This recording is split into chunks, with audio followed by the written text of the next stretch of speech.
Queridos, eu não sei você,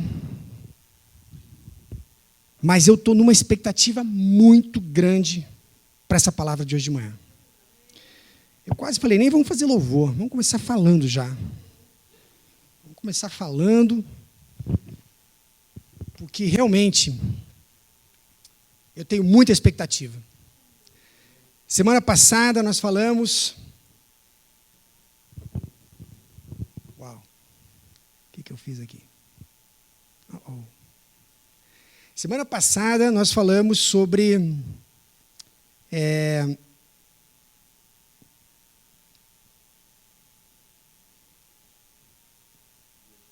Deus é maior. Deus é conosco, não é verdade? Nós falamos sobre isso, na expectativa, né? E na esperança, e no consolo de sabermos que temos um Deus que está ao nosso lado, não é verdade? E eu creio que em tempos como esse, nada melhor do que a gente se ater a uma palavra de esperança, não é verdade? A gente focar, né, no momento de conforto no nosso coração. Aliás, eu falava sobre isso ontem, e é interessante que a palavra conforto, ela tem uma conotação diferente no seu original. Muitas vezes eu, meditando sobre isso, né, eu conforto alguém, eu me sinto confortado, eu tenho a impressão de que eu estou sendo assim, tranquilizado, não é verdade? Você não se sente assim, não remete a você uma ideia, um conceito de que você está no colo de alguém e alguém está ali, né, te confortando. Mas o interessante é que essa palavra, no seu original, ela remete à força, a ânimo. Na verdade, o Espírito Santo, o nosso confortador, o nosso consolador, ele é o que nos dá força. Conforto é com força. É aquele que transmite força e ânimo. Então, confortar não tem nada a ver de ficar ali, não. Quietinho, né? Que nem um gatinho ronronando. Não, é sentir a força do Espírito Santo agindo na nossa mente, no nosso espírito, na nossa alma, especialmente nas nossas emoções, em momentos como esse. Não é verdade? Amém? E esta manhã, queridos, eu queria perguntar para vocês, eu gosto de começar falando e perguntando, quem que gosta de viajar aqui? Uau! Nós, eu e a Débora particularmente, a gente ama a ideia de viajar. A simples ideia de viajar. Vamos viajar? Nem falou para onde, mas já vamos. Pode ser aqui para o lado. Mas a ideia de viajar é incrível, não é verdade? Sabe, especialmente quando a gente enfrenta, né, tempos como esse, a gente tem falado sobre isso, tempos de Covid, tempos de disputas políticas, ideológicas, confusões, sabe, nós temos assim uma tendência a nos preocupar mais. Querendo ou não querendo, a gente acaba se envolvendo com essa atmosfera. Por mais que tentemos ficar, até certo ponto, alheios a tudo, né, evitando de assistir isso ou aquilo, mas não adianta. A atmosfera toda, né, você vai cortar o cabelo, você escuta isso, você vai no posto abastecer o teu carro, você escuta isso, enfim. A gente tá realmente, de alguma forma, sendo bombardeado. E é interessante que, para nós, isso, a viagem, ela costuma ser uma válvula de escape. Uma válvula de escape.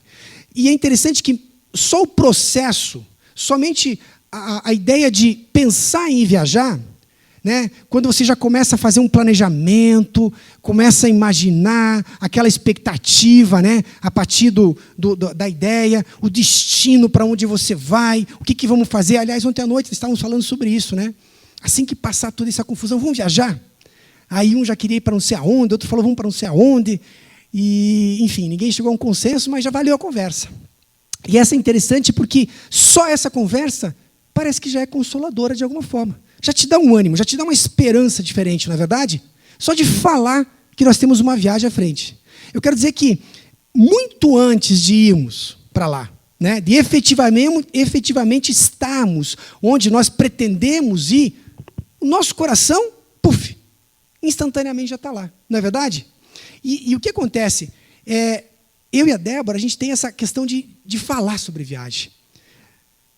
Tanto de lembrar de viagens passadas, quanto de animarmos com viagens futuras.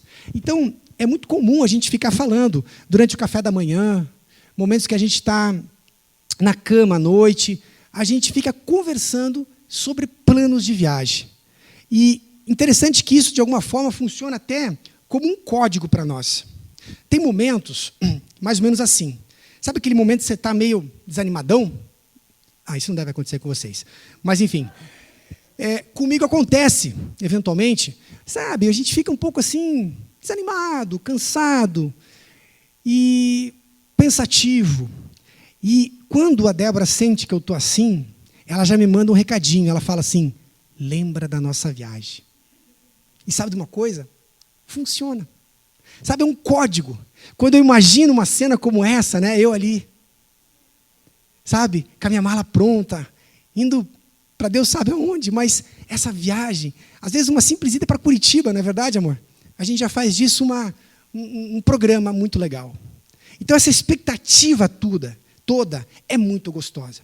Inclusive, deixa eu compartilhar com vocês, nós estamos planejando uma viagem para o ano que vem, né, meu amor? Uma viagem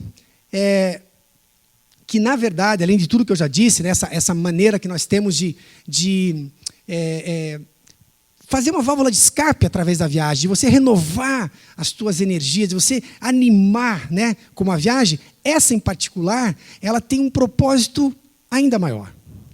Nós vamos estar comemorando aí digamos assim, um certo tempo de vida da Débora, né?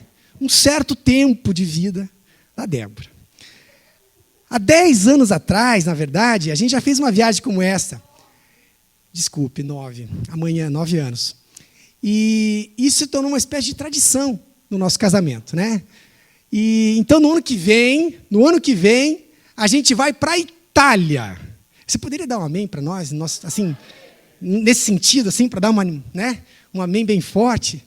Então, como eu disse, o processo todo já começa aí. Quer dizer, só imaginarmos, eu não tenho nada, eu não comprei passagem, nem vi preço, não vi nada, mas nós vamos para a Itália. E aí nós começamos a falar sobre isso. É o ano de jubileu. Teu. Nós começamos a falar sobre isso. Então a gente já começa a viver esses momentos lá. A gente já começa a sentir, inclusive, as emoções de estar lá. Isso é mágico. Isso é mágico. Né? Então, eu creio que boa parte de você ter esse aumento de expectativa, essa alegria agindo no teu coração, parte disso é saber para onde você vai, não é verdade? Porque nem todo lugar é gostoso. Nem toda viagem necessariamente é prazerosa. Mas quando eu tenho o destino, nossa, isso já começa a ficar assim interessante, porque daí eu começo a planejar mais. Eu começo a tirar, né, digamos assim, mais planos, mais expectativas, mais esperança. Começo a lidar com os preparativos, começo a lidar com o roteiro, começo a lidar com o que eu tenho que fazer, com o que eu não posso deixar de fazer, com o que eu posso levar. Entende? Eu acho que isso é fundamental para eu estimular ainda mais o meu desejo e o compromisso. Nós vamos. Nesse caso, o compromisso assumido com a Débora, mas muitas vezes comigo mesmo, né? De eu fazer isso, sabe? De fazer e ter que fazer todo o necessário para que a viagem aconteça. Começar a trabalhar nesse sentido. Começar, quanto mais eu vejo, imagino, programo e pesquiso e analiso e começo a ver quanta coisa legal tem a respeito dessa viagem, mais eu tenho vontade de ir. Quanto mais vontade eu tenho de ir, nem fui ainda, mas quanto mais eu conheço a respeito daquele lugar e quanto mais eu sei, mais compromisso eu assumo em fazer isso acontecer. Não é verdade? Bom, agora você deve estar pensando, onde é que esse cara quer chegar, né? O que a viagem deles para a Itália tem a ver com a pregação de hoje de manhã? Bom, nesta viagem em particular, nós não vamos levar ninguém, tá bom? Só vai eu e a Débora, desculpe. Porém, existe sim um destino. Um destino que todos nós esperamos ir um dia juntos. Não é mesmo? Todos nós, como cristãos, filhos de Deus, co-herdeiros de Cristo, das bênçãos de Deus Pai, temos uma viagem, inclusive, marcada para um destino que é único, que é o céu. Quem quer ir para o céu? Amém. O interessante desta viagem em particular, que inclusive vocês não sabem, talvez, mas ela já está marcada para cada um de nós. O nosso agente de viagem celestial já se encarregou de marcar tudinho. Mas o interessante é que você pode começar a curtir essa viagem antes. Você pode começar já a ter expectativas e conhecer melhor a respeito dessa viagem antes. Assim como eu e a Débora fazemos agora, especificamente em relação à Itália, vamos estudar a respeito disso, as regiões, os vinhos, a culinária, os lugares, a cultura, o que tem, o que não tem, o clima, todas as questões, para que não só eu tenha a convicção de que eu vou aproveitar melhor lá, mas no sentido de animar a minha alma. Fica claro isso? Eu consigo me estimular. É uma maneira, é um mecanismo, é uma dinâmica que eu uso que me ajuda a perseverar naquele propósito. E dessa mesma forma, assim como nós temos pesquisado, conhecer tudo, e nós temos vivido essa viagem assim, muito legal, né? Durante os dias a gente conversa sobre isso, inclusive a gente até compartilha isso com as pessoas à nossa volta, com os nossos filhos que estão conosco. Então a gente vai criando também, de certa forma, uma expectativa secundária. Eles sabem que não vão junto, espero. Mas eles já vão criando uma expectativa também de ir para esse lugar. Porque você fala tão bem desse lugar, a gente transfere algo tão gostoso, tão recompensador, que quem assiste você falar a respeito disso, quer ir também. Não é verdade? E ali, essa expectativa brota muito mais. Aliás, isso é interessante porque tem um ditado que fala que a vida imita a arte. Não é verdade? Eu creio que, guardadas as devidas proporções e transpondo esse conceito para uma realidade espiritual, digamos assim, enquanto cristãos, como já vimos, né? Eu talvez posso dizer que a nossa vida aqui, a nossa vida terrena, né, imita, de certa forma, a nossa vida eterna, celestial. Porque muito do que a gente vive hoje, muitos mecanismos que a gente pode empregar na nossa vida humana, a gente também pode usar como modelo do que estaremos vivendo um dia. Por exemplo, essa questão da viagem. Quando eu uso esse mecanismo para animar minha alma com aquilo que me faz bem, eu posso, de alguma forma, empregar isso também para a minha parte espiritual. Eu posso usar essa mesma estratégia para criar uma expectativa. Nesse sentido, o que você sabe a respeito do céu? Quanto que você tem investido em conhecer o destino final da tua jornada? A viagem que é certa, amém? Para cada um de nós. Quanto você tem parado para pensar e falado a respeito? Por que é fundamental isso? Bom, exatamente isso. Porque quanto mais eu entendo e busco entender sobre o céu, assim como sobre a Itália, inevitavelmente eu vou produzir mais e mais expectativa que invariavelmente servirá do quê? De combustível para a minha ida para o céu. Quanto mais eu me preocupo em conhecer, em saber e imaginar esse momento, muito antes, mas muito antes de eu estar lá, amém? Eu crio uma expectativa de ânimo.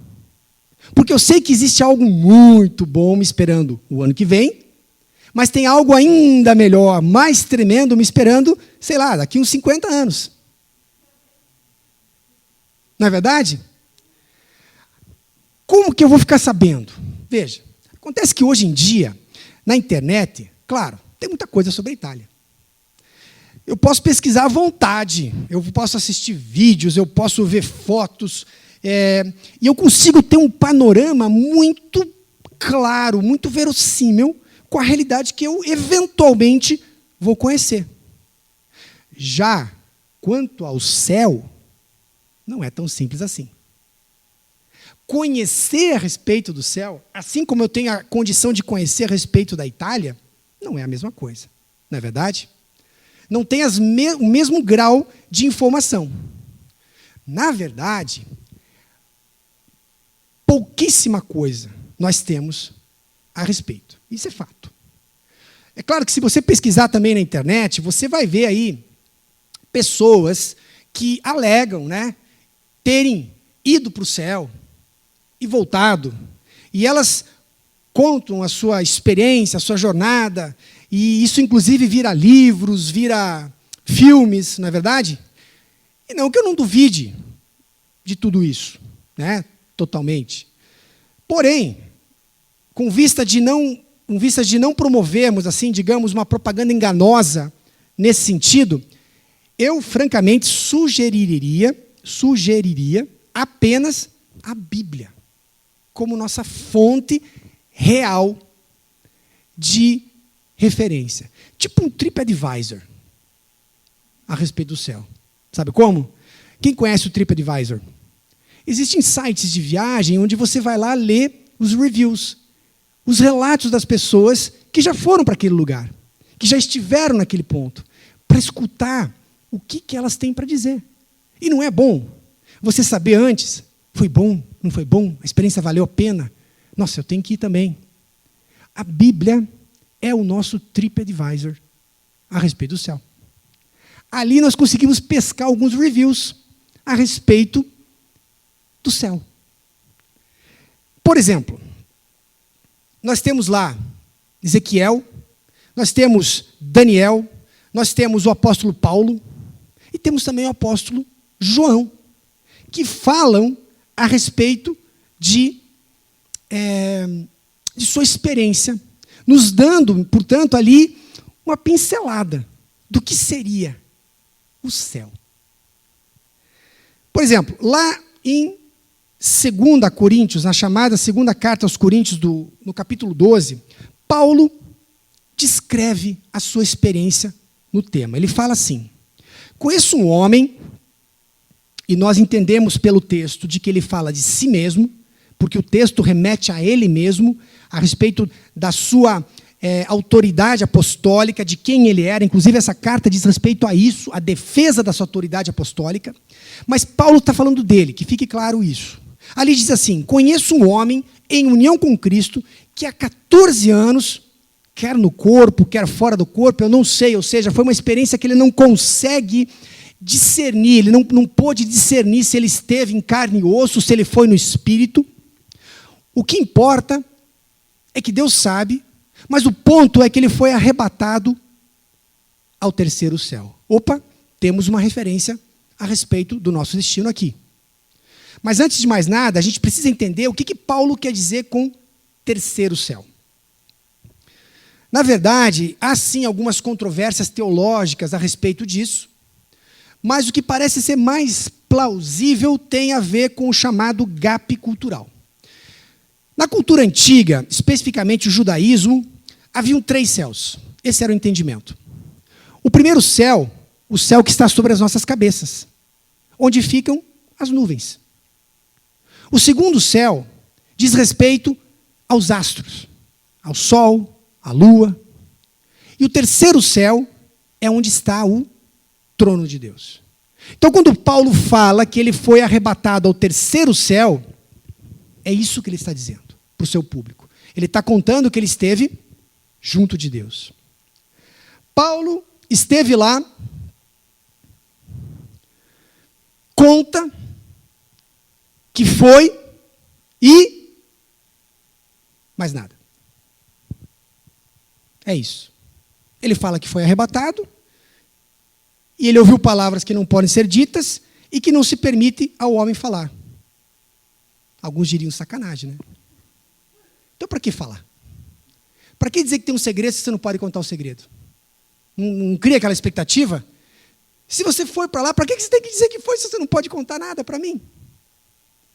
Mas em defesa de Paulo, nós temos que entender, pelo grego do texto original, que ele usa aqui a palavra arretos, ou arretos. O meu grego está um pouco enferrujado. Aliás, essa palavra é usada uma única vez no Novo Testamento. E ela significa algo que é inexprimível, ou que não pode ser expressado. É algo que não existem palavras, portanto, não existe uma maneira de descrever. Então, ele, além de frisar que não lhe foi lícito, porque não se permite ao homem falar, ele deixa claro que, além de não ser lícito, mesmo que fosse, seria arretos. O que significa dizer? Ele não conseguiria. Significa dizer que, mesmo que Deus falasse, vai lá e conta tudo. Como que eu vou dizer isso? Como que eu vou descrever tudo isso? Que palavras eu usaria? Como é que eu vou dizer que isso aqui é assim? Ou que aquilo lá é assado? Não existem palavras, não existe um modelo, uma analogia, humanamente falando, que eu consiga descrever isso. Vocês estão entendendo? É algo fora de qualquer padrão humano. O que acontece é que, além de Paulo, a gente tem pelo menos 2 autores chamados veterotestamentários do Velho Testamento, Ezequiel e Daniel, que também descrevem suas visões. O problema é que elas são ainda menos objetivas. Quer ver só? Que beleza, eu esqueci de colocar... não. Eu esqueci de colocar o nosso slide. Não tem problema, eu vou ler para vocês. Ezequiel, no capítulo 1. Ezequiel fala assim: havia uma luz resplandecente em todo o seu redor. Então Ezequiel está descrevendo a sua visão do céu. Como, percebe isso sempre, o autor sempre tenta buscar uma figura que seja compreensível, como a de um arco-íris numa nuvem num dia chuvoso. Então, isso dá ao leitor uma noção, pelo menos. Essa era a aparência da luz resplandecente que havia ao redor. Parecia a glória de Jeová. Em Daniel, no capítulo 7, nos versos 9 e 10, ele também relata brevemente essa visão do céu. Ele diz assim: continuei olhando até que foram colocados tronos, e o antigo de dias, no caso Jeová, aquele que sempre existiu, se sentou. 1000 vezes 1000 o serviam, e 10.000 vezes 10.000 estavam de pé diante deles. Então, o que acontece? Daniel está colocando uma visão de um trono, e milhares e milhares e milhares, provavelmente de seres angelicais, o adoravam. Foi essa a visão. Então, quando nós começamos a pegar uma pincelada aqui, uma pincelada ali, nós começamos sim a criar uma ideia.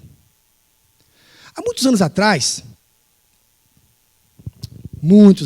mais de 20 anos, eu acredito, acho que 25 para ser mais preciso, nós fizemos uma viagem, eu e a Débora.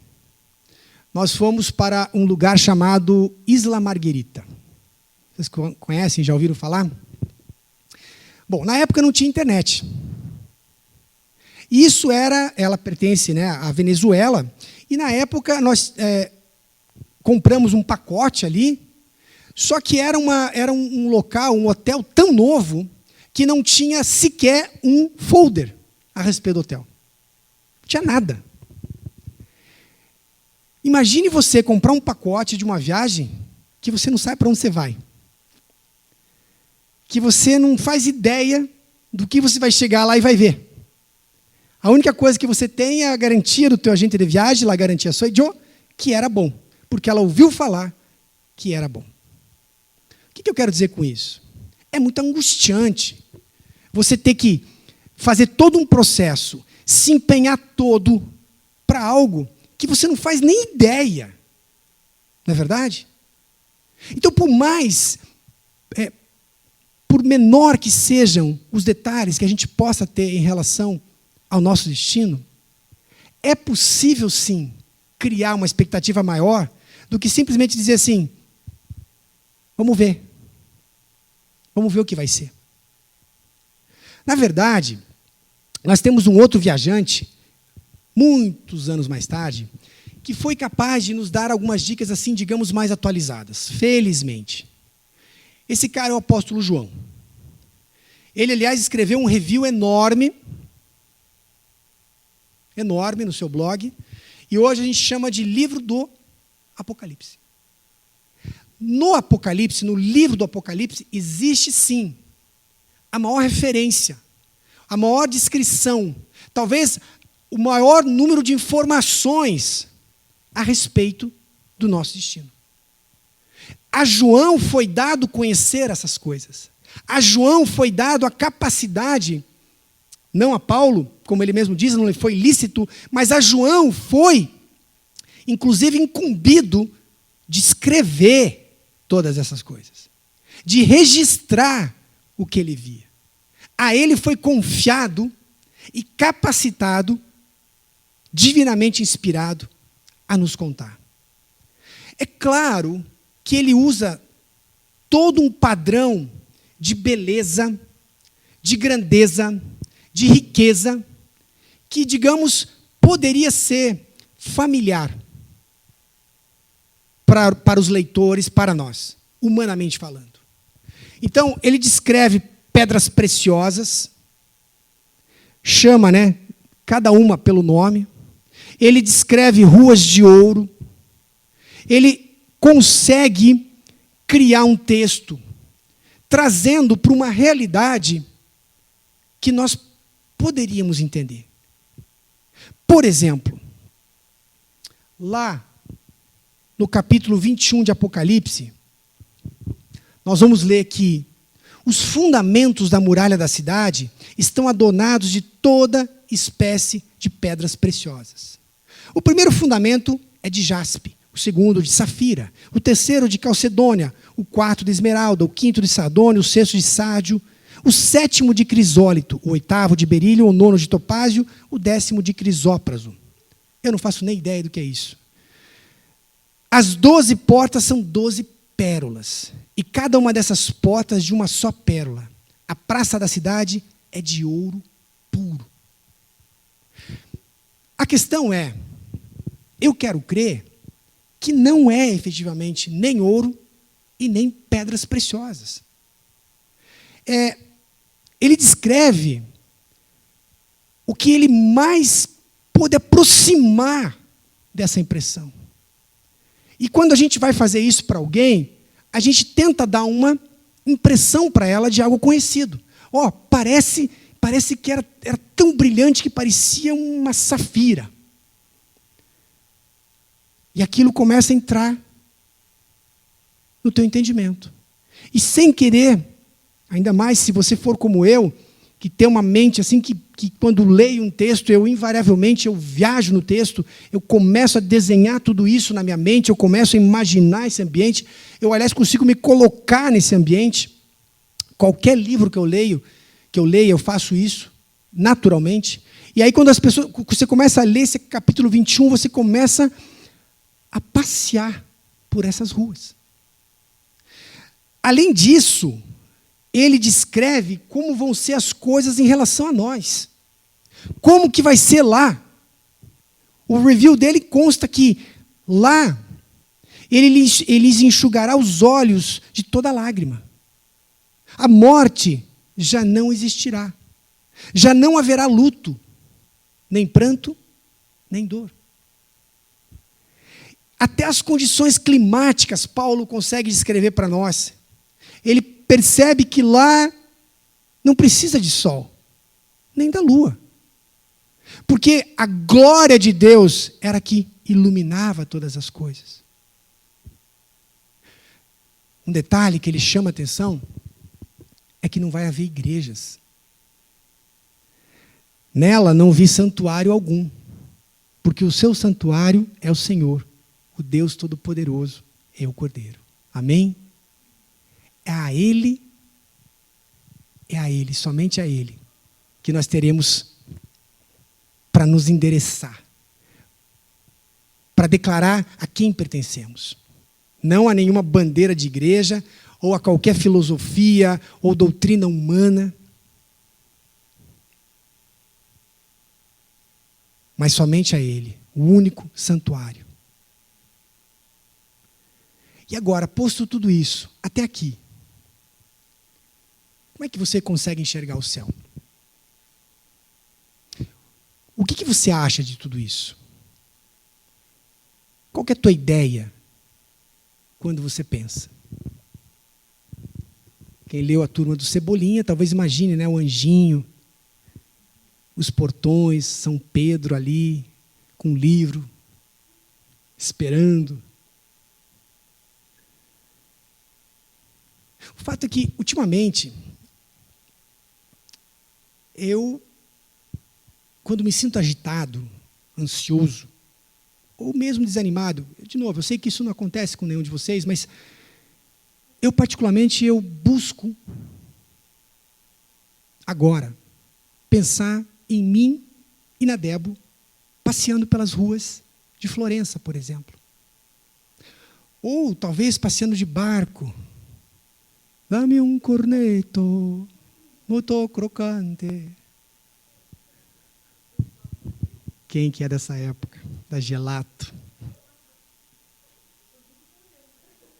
Ou quem sabe assistindo o pôr do sol, lá num vinhedo qualquer na Toscana.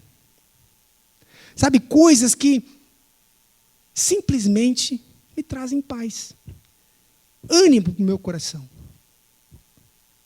Só que eu também gosto de me imaginar, nesses momentos particularmente, eu chegando no céu.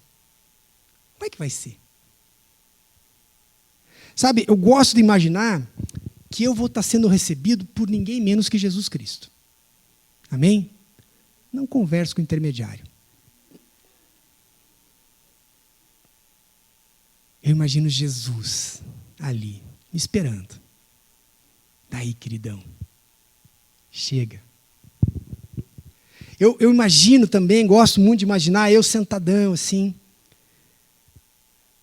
nos pés de Jesus, num dia ensolarado, bonito, como estava esses dias atrás, céu azul, uma brisa bem suave, e eu sentado ali, só eu e ele, sem angústia, sem prazo, aliás, sem hora, para nada.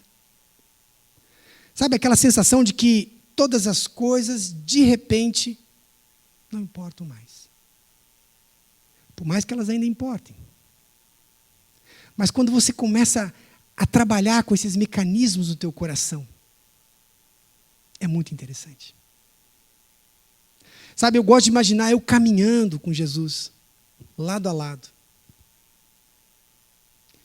E conversando, olha que interessante, telepaticamente com ele. Sabe, nem me dando ao trabalho de abrir a boca. Tipo, eu penso, ele responde, eu penso. Sentindo um perfume gostoso. Sabe, é um exercício que eu gosto de fazer. Acalma meu coração. E daí? Que tal a dica de viagem até agora? Amém? Vamos fazer planos juntos?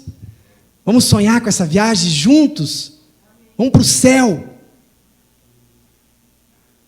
Vamos estar do lado de Jesus, juntinho. Tem Jesus para todo mundo. Ele é onipresente. Sabe, especialmente nesses momentos de inquietude e intranquilidade, que tal a gente falar mais sobre o céu? Para um para o outro, para os nossos filhos, para si mesmo. Buscando conceber, se permitindo viajar,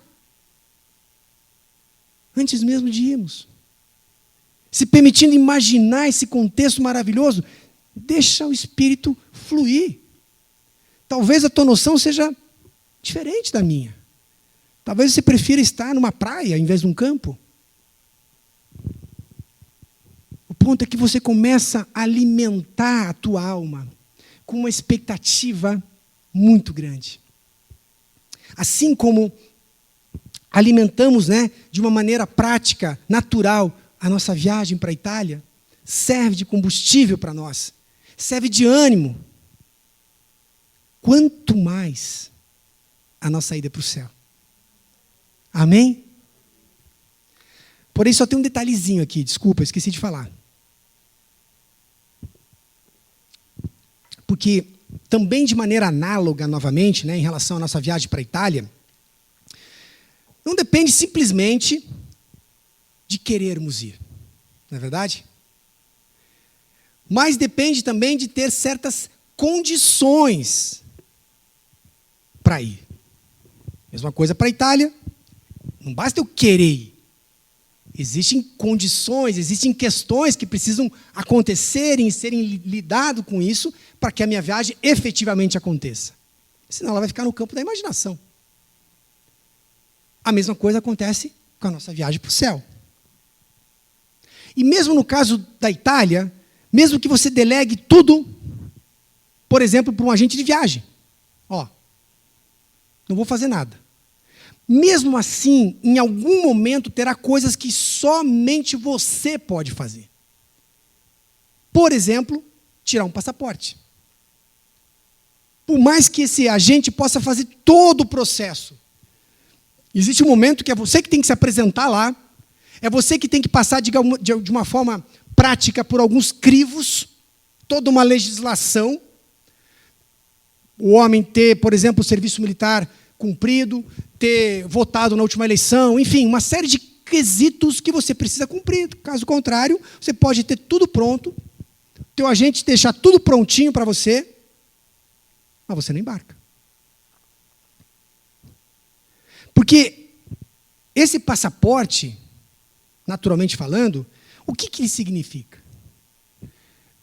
De uma forma geral, simplesmente ele significa, ele comprova, ele atesta a minha cidadania. Não é verdade?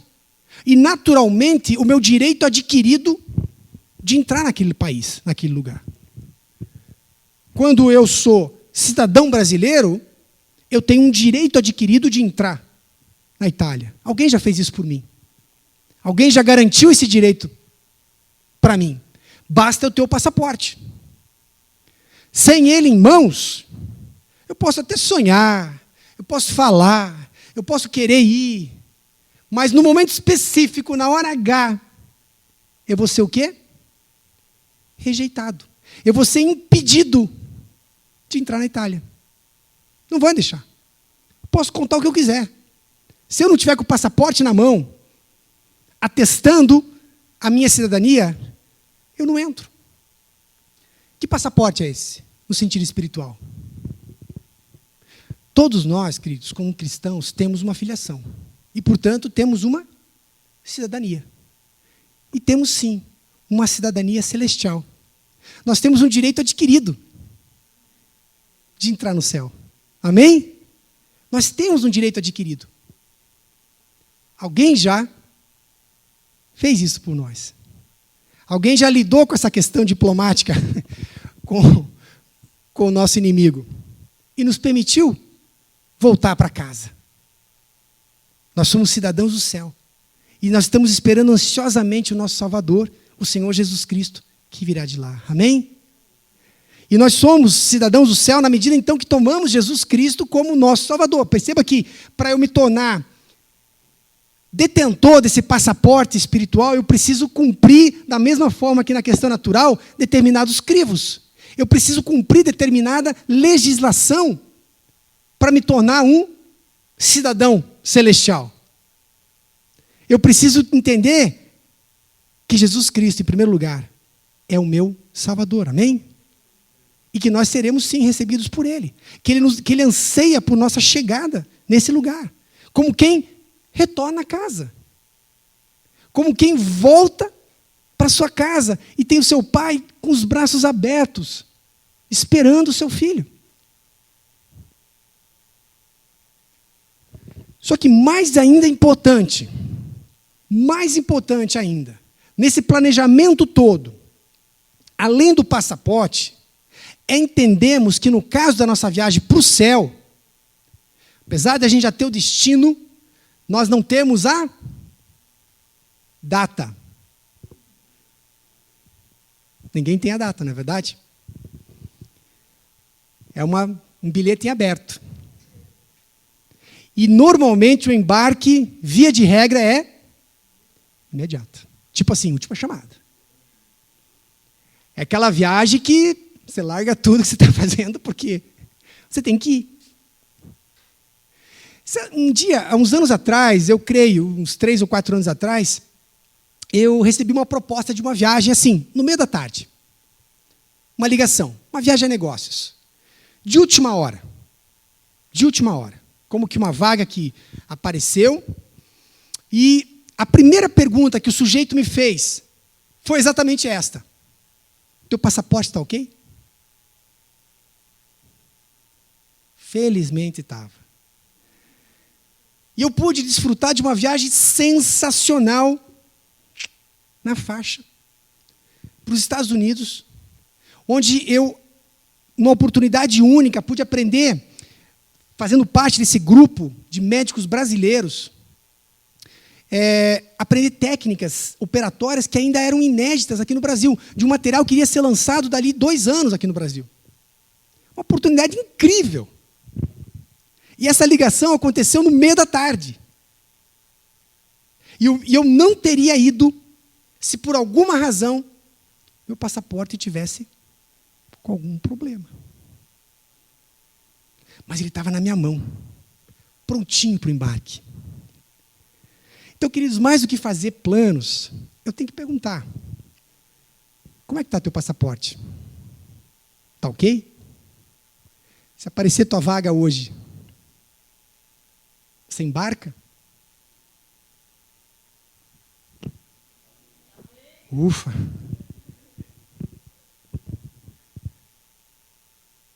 É pré-requisito. Porque sem passaporte, e é uma chamada só. Via de regra, né? Não conhecemos os desígnios de Deus dessa maneira para testar tantas coisas a respeito disso, mas a gente até encontra aí alguns testemunhos de pessoas que tiveram uma segunda chance, digamos assim, né? Mas nem sempre funciona, essa não é a regra. O que sabemos é que, acima de tudo, mais do que criar uma expectativa espetacular, animarmos constantemente, exercitarmos, né, a nossa alma com essa real expectativa, nós precisamos estar com o passaporte na mão, pronto, e não expirado, ou, de alguma forma, carimbado, né? Você sabe que tem um processo quando você entra num país lá, eles passam o passaporte, né? Naquela maquininha, e ali já aparece chame o FBI. Chame o FBI. Então ali, às vezes você está fichado e nem sabe. Então a ideia é ter o quê? Ficha limpa. Ficha limpa. Queridos, eu quero encerrar com essas que são praticamente as últimas palavras da Bíblia. E é interessante porque ela termina exatamente aí. Ela termina praticamente, no seu último capítulo, descrevendo exatamente o céu. Descrevendo exatamente o final de todas as coisas. Do jardim, lá no céu. É onde tudo vai encerrar. E eu gostaria de ler com vocês. Eu gostaria que vocês pudessem abrir em Apocalipse, no capítulo 22. Ou pode acompanhar aqui comigo também, sem problema nenhum. Mas eu queria que você pudesse viajar já, junto comigo. Eu queria que você pudesse, se não estiver lendo especialmente, feche os olhos. E vá se deixando levar por essa viagem, por esse roteiro. João descreve: então me mostrou o rio da água da vida, brilhante como cristal, e que sai do trono de Deus e do Cordeiro. No meio da sua praça, de uma e outra margem do rio, está a árvore da vida, que produz 12 frutos, dando o seu fruto de mês em mês. E as folhas da árvore são para a cura dos povos. Nunca mais haverá qualquer maldição. Nela estará o trono de Deus e do Cordeiro. Os seus servos o servirão. Contemplarão a sua face, e na sua fronte está o nome dele. Então já não haverá noite, nem precisam eles de luz de candeia, nem de luz do sol, porque o Senhor Deus brilhará sobre eles e reinarão pelos séculos dos séculos. E por mais que isso ainda possa ser apenas um relance, um vislumbre, porque sabemos o que disse o profeta, que nem olhos viram, e nem ouvidos ouviram, aquilo que Deus tem preparado para aqueles que o amam. Por mais que eu consiga imaginar, através desse texto de João, ou Daniel, ou Ezequiel, que eu consiga imaginar, através de uma inspiração, que o próprio Espírito possa nutrir em nossa alma, ainda assim, seria impossível conceber realmente o que é o céu. Porque, humanamente falando, nenhum olho consegue descrever o que viu ou ouviu. O que Deus preparou na eternidade é espetacular, se é essa uma palavra capaz de descrever isso. Porque não há nem palavras capazes de descrever a realidade do que é o céu. Quem quer embarcar nessa jornada? Amém. Vamos para o céu? Amém? Amém?